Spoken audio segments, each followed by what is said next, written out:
Sir, biscuit ಅಂತ ಹೇಳಿದ್ರೆ ಇನ್ನೊಂದು ಲೆಕ್ಕದಲ್ಲಿ ಹೇಳೋದಾದ್ರೆ ಈ ಚಿತ್ರಾನ್ನ ತಿನ್ನೋ ಹಂತದಿಂದ ಹಿಡಿದು 20 ರೂಪಾಯಿ ಚಿತ್ರಾನ್ನ ಸೇಮ್ ಜರ್ನಿ, 20 ರೂಪಾಯಿ ಚಿತ್ರಾನ್ನದಿಂದ 200 ರೂಪಾಯಿ ಬಿರಿಯಾನಿ ತನಕ ತಂದು ನಿಲ್ಲಿಸಿರೋ ಆ ಭಗವಂತನಿಗೆ ಏನು ಹೇಳ್ತೀರಾ ಸರ್ ಫೈನಲ್ ವರ್ಡ್ಸ್? ಭಗವಂತನ ಹತ್ರ ಅವನಿಗೆ ಹೇಳೋಷ್ಟು ದೊಡ್ಡವರು ನಾವಲ್ಲ, ಅವನ ಮಕ್ಕಳು ನಾವು. ಸೊ ನಮ್ಮನ್ನು ತಾಯಿ ಸೃಷ್ಟಿ ಹೆತ್ತ ಮೇಲೆ ಅವಳಿಗೆ ಗೊತ್ತಿರುತ್ತೆ ಅವಳನ್ನ ಹೆಂಗೆ ಬೆಳೆಸಬೇಕು, ಹೆಂಗೆ ಮಾಡಬೇಕು ಅಂತ ಅವಳಿಗೆ ಗೊತ್ತಿರುತ್ತೆ. ಬಟ್ ಕೆಲವ್ರು ಏನು ಮಾಡ್ತಾರೆ, ಮಕ್ಕಳು ಮಾತು ಕೇಳದೆ ಏನೇನೋ ಆಗೋಗ್ತಾರೆ. ಅವಳು ಹೇಳ್ದಂಗೆ ಬದುಕಿದ್ರೆ ಸೂಪರಾಗಿ ಬದುಕ್ತೀವಿ.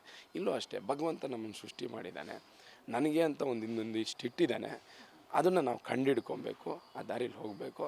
ಭಗವಂತನಿಗೆ ಥ್ಯಾಂಕ್ಸ್ ಹೇಳಿದ್ರೆ ತುಂಬ ಚೀಪ್ ಆಗಿಬಿಡುತ್ತೆ. ಸೊ ತುಂಬ ಒಳ್ಳೆ ಬದುಕು ಕೊಟ್ಟಿದ್ಯಾ, ಇದೇ ಥರ ಬದುಕು ಎಲ್ಲರಿಗೂ ಕೊಡಪ್ಪ, ಎಲ್ರಿಗೂ ಒಳ್ಳೆ ಬದುಕು ಕೊಡು. ನನ್ನ ಪ್ರಕಾರ ನೀನು ಒಳ್ಳೆಯದು ಕೆಟ್ಟದ್ದು ಇಡೋದಕ್ಕಿಂತ ಭಗವಂತ ಹೇಳ್ತಾರಲ್ಲ, ಭಗವಂತ ಒಳ್ಳೆಯದು ಇಟ್ಟಿರ್ತಾನೆ ಕೆಟ್ಟದ್ದು ಇಟ್ಟಿರ್ತಾನೆ, ಯಾಕೆ ಬರೀ ಒಳ್ಳೆಯದೇ ಇಟ್ಬಿಡು, ಈ ಕೆಟ್ಟ ಆಪ್ಷನ್ ಯಾಕೆ ಇಟ್ಟಿದ್ಯಾ? ಒಳ್ಳೆಯದೇ ಇಟ್ಬಿಡು ಅಷ್ಟೇ. ಎಲ್ಲರೂ ಒಳ್ಳೆಯದೇ ಆಗಿರ್ತಾರಲ್ಲ.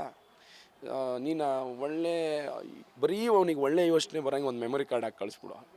ಈ ಕೆಟ್ಟದ್ದು ನೀನೇ ಸೆಲೆಕ್ಟ್ ಮಾಡ್ಬೇಕು, ನೀನೇ ಸೆಲೆಕ್ಟ್ ಮಾಡ್ಕೋ ಅಂತ ಯಾಕೆ ಎರಡೆರಡು ಮೆಮೊರಿ ಕೊಡ್ತೀಯ, ಆಪ್ಷನ್ ಕೊಡ್ತೀಯ? ಈ ಆಪ್ಷನ್ ಇದ್ದಲ್ಲೇ ಸಮಸ್ಯೆ, ಆಪ್ಷನ್ ಇಲ್ಲ ಅಂದರೆ ಸಮಸ್ಯೆ ಇರಲ್ಲ.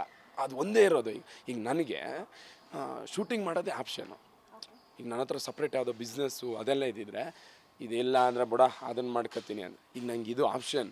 ಇವಾಗ ಶೂಟಿಂಗ್ ಇಲ್ಲ ಅಂದರೆ ನಾನು ಏನು ಮಾಡ್ತೀನಿ, ಇನ್ನೆಲ್ಲೋ ಹೋಗ್ತೀನಿ. ಸಾರಿ ಯಾವ್ದಾದ್ರು ಸಿನಿಮಾದಲ್ಲಿ ಅವಕಾಶ ಇದೆಯಾ, ಸಾರಿ ಯಾವ್ದಾರು ಕೇಳ್ತಾ ಹೋಗ್ತೀನಿ. ಹಾಗೆ ಭಗವಂತ ನನಗೆ ಅದೊಂದು ಯಾವಾಗಲೂ ಅನಿಸ್ತಾ ಇರ್ತದೆ, ಒಳ್ಳೆಯದು ಕೆಟ್ಟದ್ದು ಎರಡು ಆಪ್ಷನ್ ಇರಬಾರ್ದಿತ್ತು. ಪಾಸಿಟಿವ್ ನೆಗೆಟಿವ್, ಓನ್ಲಿ ಪಾಸಿಟಿವ್ ಇದ್ದಿದ್ರೆ ಚೆನ್ನಾಗಿರೋದು, ಪ್ರಪಂಚ ಚೆನ್ನಾಗಿರೋದೇನೋ ಅಂತ ಅನಿಸುತ್ತೆ. ಬಟ್ ಅದು ಆಗಲ್ಲ.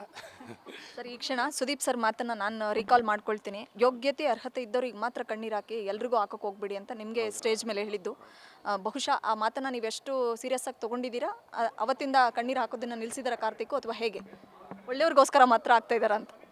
ಹೌದು, 100% ಸುದೀಪ್ ಸರ್ನ ನಾವು ಯಾವತ್ತೂ ಮರೆಯೋಕ್ಕಾಗಲ್ಲ. ಅವ್ರು ಹೇಳಿದ ಮಾತು ನಿಜ.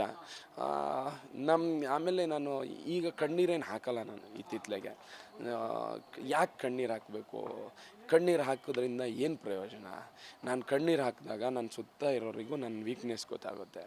ಸೊ ನನ್ನ ವೀಕ್ನೆಸ್ಗೂ ನನಗೆ ಎಷ್ಟೇ ಕಷ್ಟ ಇದ್ದರೂ ಕಣ್ಣೀರು ಹಾಕಬಾರ್ದು, ಯಾರ ಹತ್ರನೂ ಹೇಳ್ಕೊಳ್ಳಬಾರ್ದು. So be strong. ನಾವು ಯಾವಾಗಲೂ ಸ್ಟ್ರಾಂಗ್ ಆಗಿರಬೇಕು. ಅದು ತುಂಬ ನಮ್ಮೊಳಗೆ ಪಾಸಿಟಿವ್ ತುಂಬುತ್ತೆ. ನಾವು ಅಳ್ತಾ ಇದ್ರೇ ಅದು ನೆಗೆಟಿವ್ ಆಗ್ತಾ ಹೋಗುತ್ತೆ. ನಮಗೆ ಗೊತ್ತಿಲ್ಲದಂಗೆ ನಾವು ವೀಕ್ ಆಗ್ತೀವಿ. ಸೊ ಬೇಡ, ನಗ್ತಾ ಇರಬೇಕು. ಅದು ಎಂಥ ನೋವಿರಲಿ, ಅದು ಎಂಥ ಕಷ್ಟನೇ ಇರಲಿ, ನಗ್ತಾ ಇದ್ದಂಗೂ ನಮ್ಮೊಳಗೆ ಪಾಸಿಟಿವ್ ವೈಬ್ ತುಂಬ್ತಾ ಹೋಗುತ್ತೆ. ಗ್ಯಾರಂಟಿ ನ್ಯೂಸ್, ಸುದ್ದಿ ಖಚಿತ, ನ್ಯಾಯ ನಿಶ್ಚಿತ.